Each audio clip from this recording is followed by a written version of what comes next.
Hello guys, જય માતાજી, જય શ્રી રામ। જો આજે આપણે કારેલાનું શાક કરવાનું છે। કારેલા બફાઈ ગયા છે, જો બાફી લીધા પછી ઉતારી લીધા છે। તો આજે આપણે કારેલાનું શાક રોટલીને રોટલા કરશું। કોઈને ખાવા હોય તો આવી જાજો।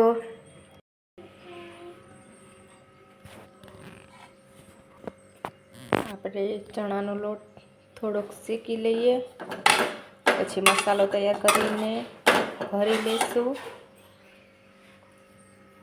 કારેલા આપણે ભરી લઈએ। પછી તો ચણાનો લોટ શેકીને મસાલો બનાવીને આપણે કારેલા ભરી લીધા છે। તો હવે કારેલાને ભરેલા કારેલા તળી લઈશું આપણે। તો ચાલો તળી લઈએ। જો તેલ આવી ગયું છે તો આપણે એક પછી એક હવે કારેલા નાખશું અંદર અને તળી લઈશું।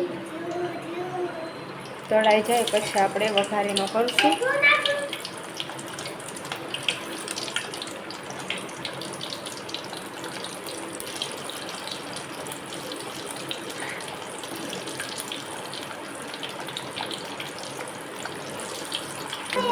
શું કે નહીં બેટા, દાજી જવાય હો।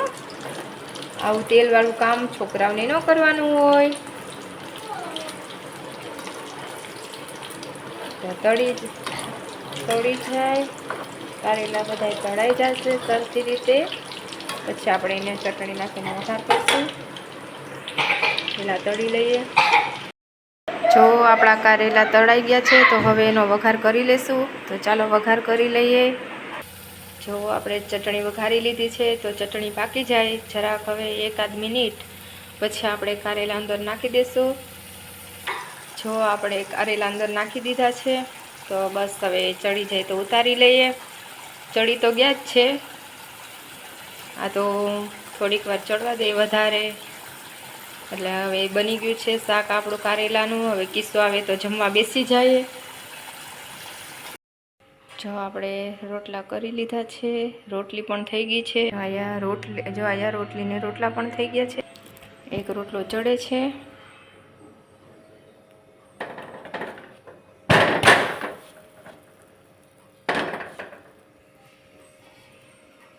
હું રોટલા તાવડી ઉપર જ કરું છું, તવી ઉપર કોઈ દિવસ રોટલી કે રોટલા કરતી નથી। મને તાવડીના જ રોટલા ભાવે છે એટલે હું તાવડીમાં જ રોટલીને રોટલા બનાવું છું। તાવડી મારી પણ મોટી એવી હોય ગેસની તાવડી, પણ હું મોટી રાખું છું રોટલા મોટા કરું એટલે। એક રોટલો અને રોટલી થઈ ગયા છે, બીજો રોટલો ચડે છે। તો કિસ્સો હજી આવ્યા નથી, બસ આવવા જોઈ પછી જમી લઈએ।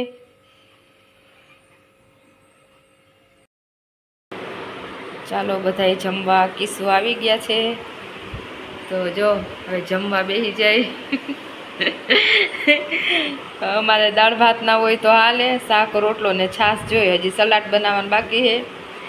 હવે પણ ભૂખ લાગી છે તે સાહેબ બેસી ગયા છે, હું સલાડ હમણાં બનાવી નાખીશ, એ જમવા બેસે તા। અમારે તો રોટલા હોય, રોટલી ને રોટલા। રોટલી અમારા છોકરા ખાય અને અમે રોટલા 2 જણા ખાય। આને શું ભાવે પૂછો, તમને શું ભાવે? રોટલી ભાવે કે રોટલા? શાક રોટલા। જો શાક રોટલા। હાલો તો બધાને કારેલાનું શાક ખાવું હોય તો આવી જાઓ। કારેલાનું શાક રોટલી, એમ તો રોટલી છે હો નીચે જોજો। સારું તો બાય બાય બધાય, ચાલો જમવા।